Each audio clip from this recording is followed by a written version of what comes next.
Hello, everyone. Welcome to FANatics, the Perry County Public Library's fandom club for ages 13 and over. And today we're going to be talking about Venom versus Carnage, brought to you by me, Miss Jessie, the Children's Youth Services Librarian.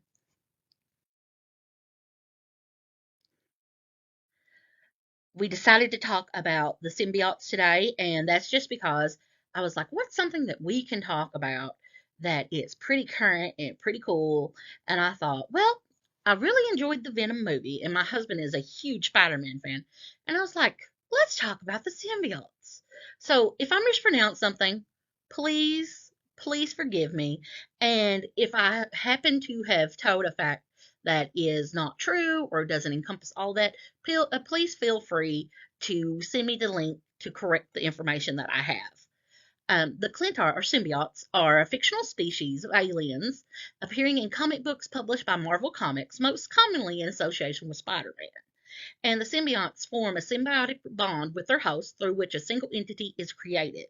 They're also able to slightly alter their host's personality and or memories by influencing their darkest desires and wants, along with amplifying their physical and emotional traits and personality, granting them superhuman abilities. There are more than 40 known symbiotes in the Marvel Universe.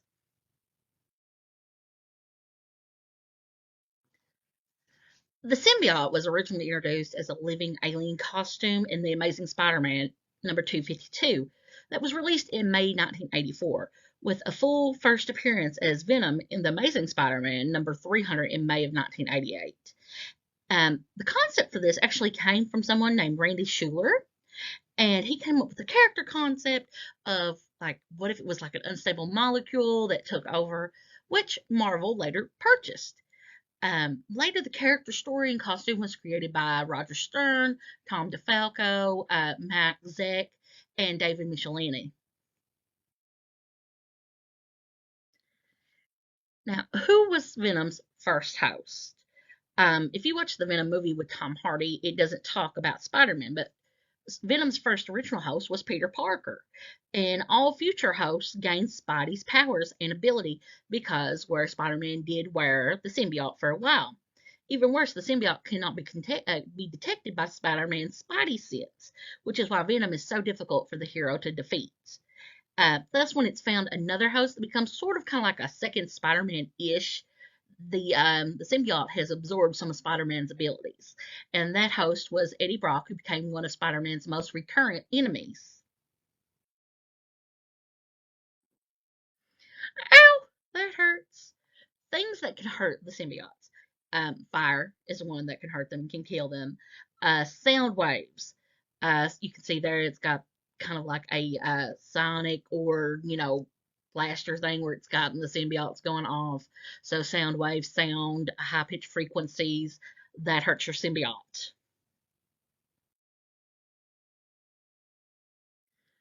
Who's Carnage?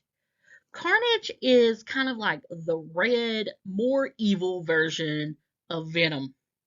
But you can tell, like, he's red on here, and you've got Venom on the other side, and this is what they look like. So it's easier to tell them apart that way. And there's some other differences too.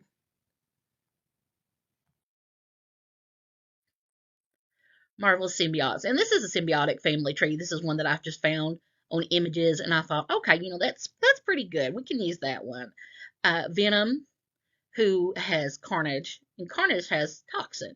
But Venom also has Scream, Agony, Lasher, Phage, Riot, and then they have Hybrid. So this is like a little version of the symbiotic family tree. But like I said, there's like 40 different symbiotes they've gotten through different hosts, and this is just a little delving into the world of symbiotes.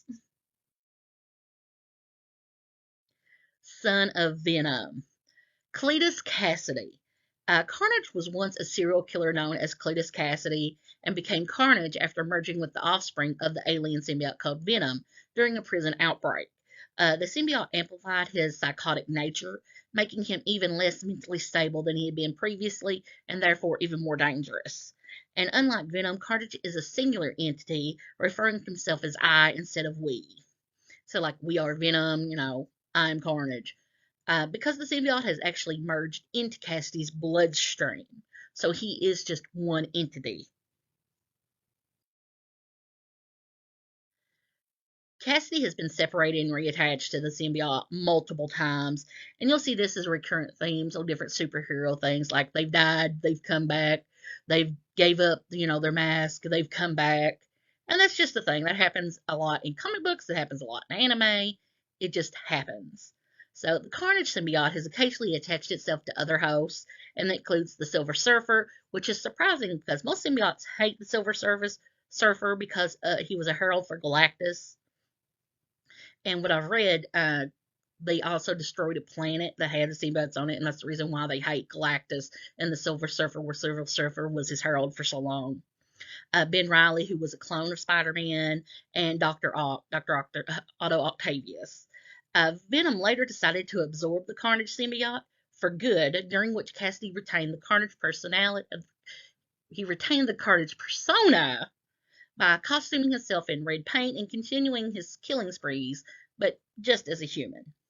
This was short-lived, however, as Cassidy coincidentally found an exact replica of the symbiote in the negative zone. As to whether or not the symbiote is a separate entity permanently bonded or his own blood mutation has not been revealed yet, or at least according to the information that I looked up. So if you know something different, please feel free to put the link below the video so that we can all see the information. Carnage is a comic book limited series written by Peter Milligan with art by Clayton Crane, published by Marvel Comics. And it has a total of 4 issues and has been reprinted in trade paperback from under the title Spider-Man Venom vs. Carnage. And it features the first appearance of the Toxin symbiote. Now, this was printed during September through December of 2004, and the number of issues is 4. And it is Venom versus Carnage. And we actually have this for check out through the Perry County Public Library's Overdrive app. So you can check out Venom versus Carnage. Never judge a symbiote by its cover. It's what's inside that counts. The feud between Carnage and Venom goes back to the 1993 comic series titled Maximum Carnage. It's a 14-part storyline which consists of many plots and characters surrounding the Spider-Man universe, primarily Venom and Carnage. The premise here is that Spider-Man and Venom team up to defeat Carnage. And what makes the symbiotes such as Venom thrive? These creatures, like we said, they feed on the host's fear, the emotion, the adrenaline, the hatred, 3 human qualities found in our primordial nature. So this makes humans easily susceptible to the symbiote's bonding power. And Carnage is stronger to Venom due to the fact that Eddie Brock was just a regular guy, while Cletus Cassidy was a deranged psychotic serial killer. So it really is what's on the inside that counts. And I know we were talking about Venom, Carnage, and like we mentioned, there's Toxin, which is basically like the grandchild of Venom. So there have been many other symbiotes in the Marvel Universe, many of which spawned from the original Venom. And one of the most powerful became known as Toxin.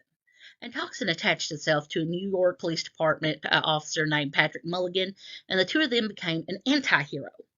And at one point helping Spider-Man fight against 2 other symbiotes, Venom and Carnage. Thanks for watching. If you want to learn more about Spider-Man, the world of Spider-Man, there's so many different arcs of Spider-Man. There's Amazing Spider-Man. There is True Believers like Venom that we've got here. We've got Carnage, Venom. There's just so many different Spider-Mans. You've got the Miles Morales. You've got Peter Parker. You've got there's so many to name. And if you would like to check out some, you can always go online and you can reserve our books to check out. They are graphic novels. They're in our 745.1s in the nonfiction section where we have our graphic novels. You can also go to our Overdrive app and you can check out different graphic novels pertaining to Spider-Man on there too. So I hope that everybody has got a little bit of knowledge. If you know more than I do, which is probably a lot because, like I said, I am not real familiar with this, but I thought this would be really something to learn, something fun to learn about. So if you have more knowledge than me, then please let us know. Thanks for watching.